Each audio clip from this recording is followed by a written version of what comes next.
Hi people, Morino Ravenberg here again as always. Today we're going to take a look, or specifically in this video, we're going to take a look at a woman that I covered a couple of days ago, or the day before, yesterday or the day before, in any case, a day or two ago. Aileen Wuornos, the American serial killer, okay? In that video, I delved into her mind. If you want to check that video out, wait until the end of this video to check it out. And you can find the Wikipedia article on her, this article specifically. You can find it linked in the description of this video. Now, today we're simply going to take a look at the constellation under which she was born. Okay, Aileen Wuornos, female chart. She was born on February the 29th, according to Wikipedia. 1956, that was on a Wednesday. 6 a.m. is non-applicable, okay? That's just a random time that was added. I don't know when she was actually born or when she was born in actuality, and it's not worth the trouble finding out as things stand. She was born in Rochester, Michigan. So again, only the date of birth and the location is what you need to keep in mind. The time of birth simply decides in relation to the constellation someone was born under. It simply determines the astrological houses that the planets were in. But the planets themselves and their respective zodiac signs that they are in decided primarily by the location and the date that they were born in and or on. Are valid, are still valid. Before I begin, I'm going to say that you can exclude the moon. The moon is the fastest planet in general. When she was born, the moon essentially traversed on this day itself, February the 29th, 1956. The day where the moon traversed from Libra into Scorpio. So since I don't know what time she was born, if she was born, for example, at 11 p.m., right before the day ended, midnight, then the moon was in Scorpio and not in Libra. So again, just food for thought, just something to keep in mind for now. So yeah, again, this is going to be a quick vid. Right off the bat, you can tell that things were not good, okay? And no wonder that she turned into a serial killer, or no wonder that she was a serial killer. So again, even being a serial killer, such a grim fate is fated. Everything is fated. And the constellation she was born under, obviously this constellation demonstrates that perfectly, honestly. Going alone, just taking a look at it in general, really bad news. In any case, let's take it from the top. Mercury was in Aquarius when she was born. Generally speaking, that means that she had an interest in dealing with the public. Okay, Mercury simply deals with your thought pattern or patterns, and Aquarius simply deals with the public at large. And she essentially had high hopes and expectations. She, for example, wanted to be rich and famous, or just plain famous. She wanted to be well known. She had quote unquote big dreams, a girl with big dreams. But generally speaking, she was simply focused on dealing with people, a lot of people, and getting attention or receiving attention from them. The sun, that was Mercury in Aquarius again. Moving on, the sun was in Pisces. The sun in Pisces simply stands for the fact that she is more the secretive type, the type that likes to keep herself in the background.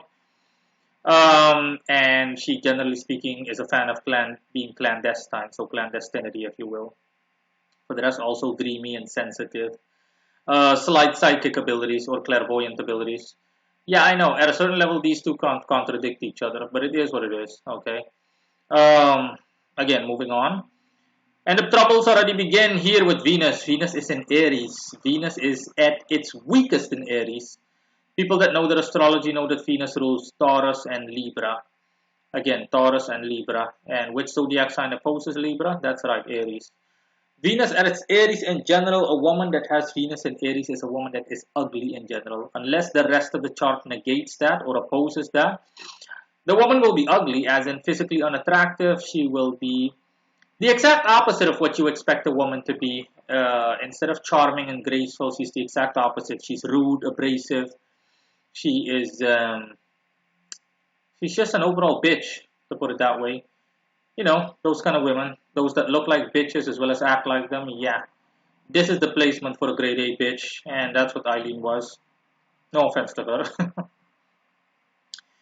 Again, moving on, Uranus in Cancer. Uranus is strong in Cancer. Uranus is strong in water signs as well as Aquarius, and it's weak adversely in earth signs and fire signs, but in fire signs it's more neutral. It depends on which fire sign. In any case, Uranus in Cancer specifically is strong, But unfortunately, Uranus is afflicted. It's going retrograde. That's what the augur stands for. So it went in the opposite direction, thus making it so that it's afflicted and not just a little, substantially afflicted. It simply stands for emotional instability, plain and simply put.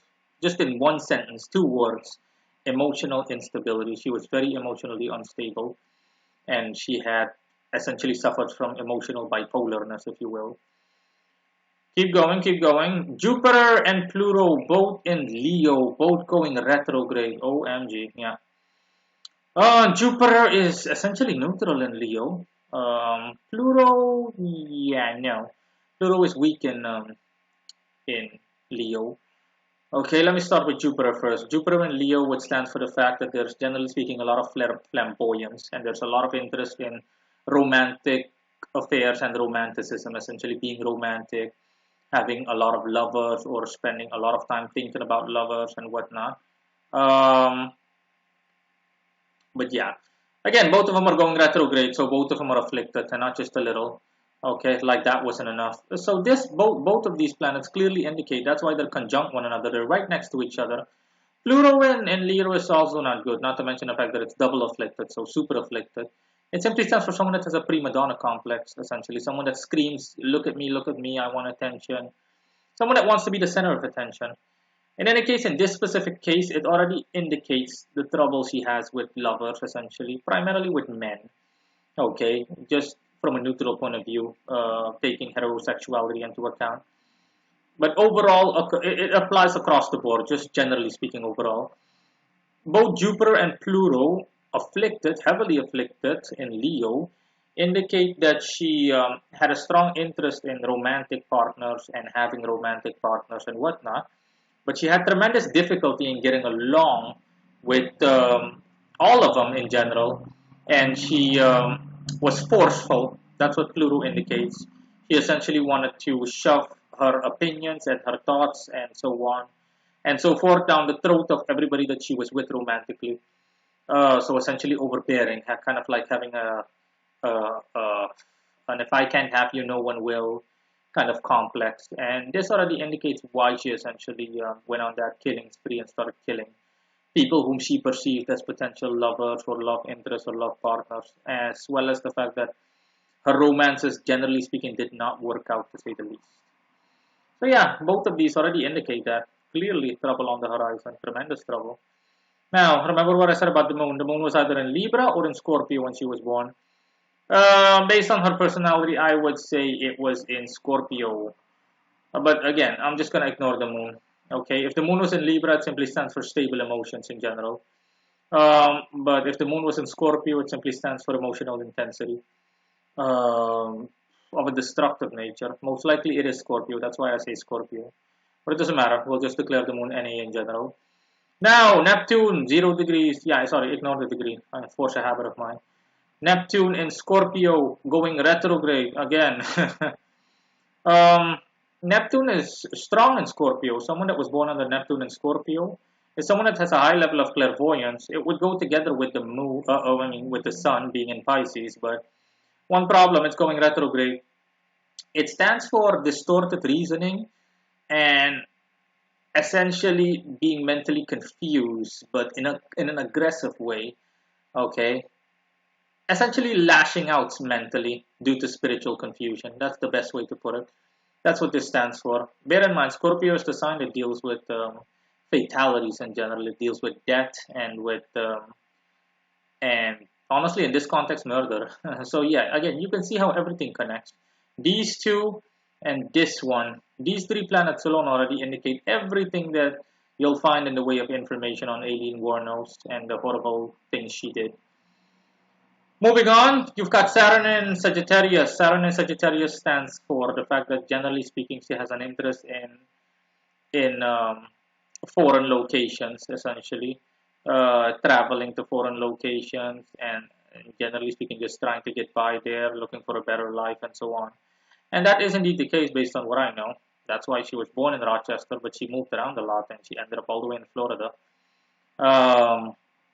So yeah, that's what it stands for.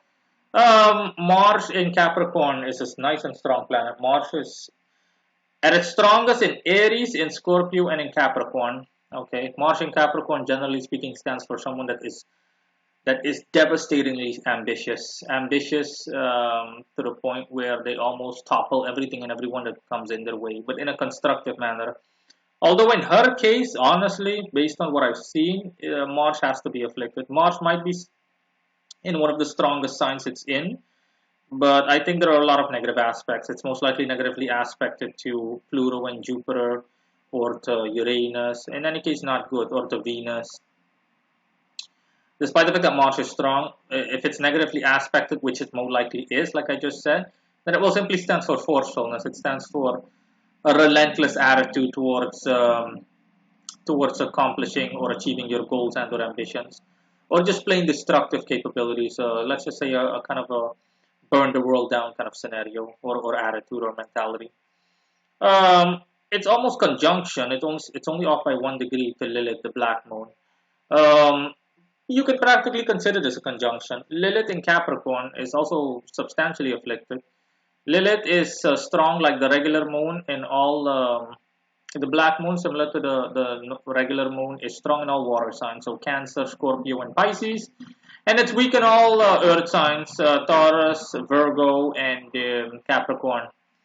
And yeah, Lilith in Capricorn, a woman with Lilith in Capricorn stands for someone that has dominatrix tendencies. Again, it's a reference to her and everything you know about Aileen Wuornos, that she liked to dominate men. She was essentially. It supports what these two said, essentially, what Jupiter and Pluto said, both in Leo and heavily afflicted. And yeah, for the rest, that's it. I don't need to treat Chiron, honestly. Chiron is a minor celestial body. Well, then again, so was Lilith. Chiron is in Aquarius, okay? And Chiron in Aquarius stands for the fact that, generally speaking, she was good at giving advice on how to. Chiron is the celestial body that deals with advice giving in an ironic manner. So essentially, an area of life where you're good at giving advice, but ironically, you yourself are not good at following your own advice. So in this context, specifically, since Chiron is in Aquarius, it stands for the fact that Eileen had the capability to give people advice on how to essentially become popular or how to gain recognition, all the while she herself being obscure. And yeah, that's essentially it. So you can see for yourself, you've got 1, 2, 3, 4, 5. Yeah, you've got 5 afflicted planets, heavily afflicted in a black and white context. The only normal planets are Mercury. Well, neutral planet is the Sun in Pisces.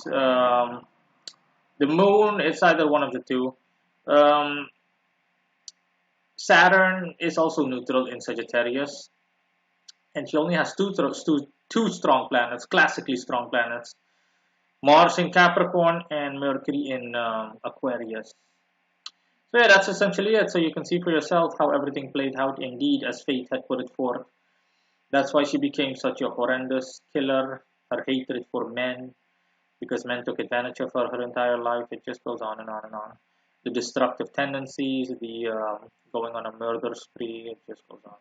Everything here is indicated. The mental illness due to emotional bipolar disorder. It just goes on and on and on. That's all, guys. Bye.